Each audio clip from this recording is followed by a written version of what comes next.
Hello, everyone. I am Wendy M. Watson, love and embodiment architect, and welcome back to the Unraveling. This is where I unravel my story from when I hit rock bottom to become this beautiful, successful woman right in front of you. And this is episode 12, Redefining Success. And today we are going to unravel how I redefine success on month one of my new career. So let's go unravel some stuff, shall we? So I just graduated school, right? That's what I talked about last week. So I decided to go with a very well-known franchise after all the interviews and everything.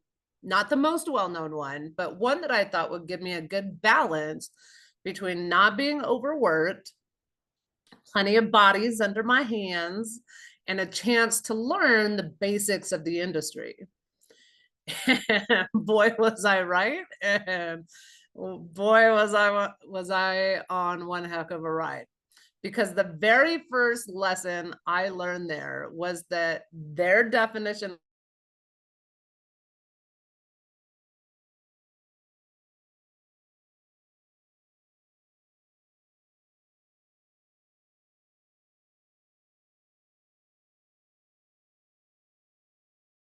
right.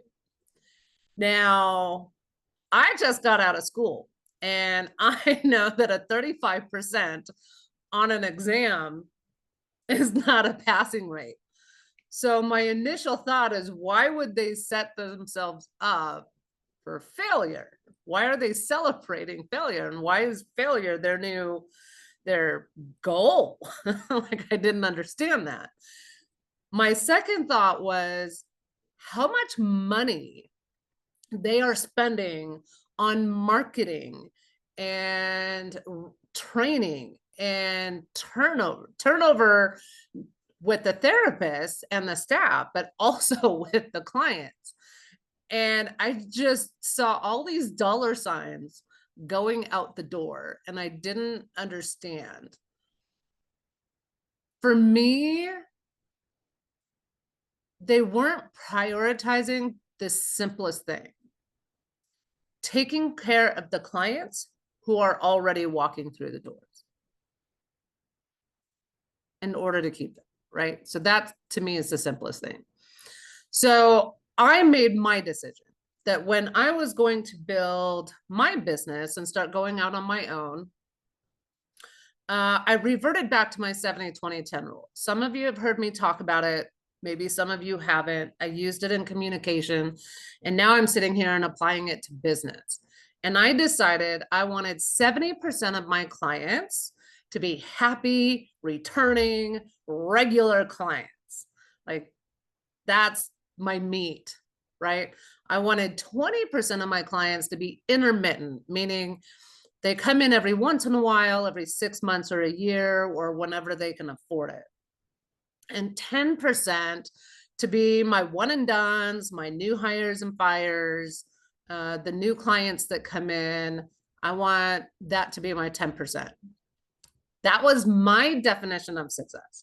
Not a measly 25 or 35%, but 70%. If I had a 70% cash flow, then I knew my cash flow was steady, my business was steady, and that I was building relationships, and that I was honoring all the principles and the missions and the values of my business. For me, retention isn't just a number, it's a trust, it's a care that I put in to my business and with my clients. And for me, it was proof of genuine connection between me and my clients. That one decision reshaped the way I saw my entire career.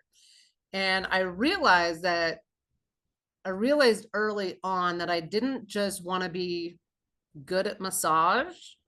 I really wanted to redefine success for myself in business and clients and in life. And this 70-20-10 rule has definitely done that for me. And so while I was building the vision in my head,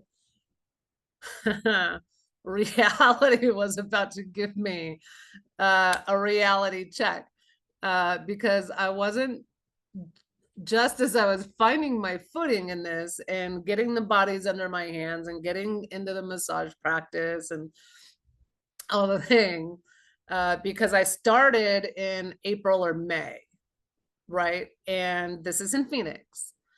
What I didn't know was that massage therapy is a seasonal occupation, or at least in this capacity. And so I had to learn a new truth, and that success isn't steady, or it wasn't at the time. More on that later. But at this moment, it was seasonal, and I was going to have to adjust to the seasonal flux. And so join me next week when I talk about how I adjusted to the seasonal flux, what it looked like, what mentorship I got, and all of those amazing things. And so I will see you next week right here on the Unraveling.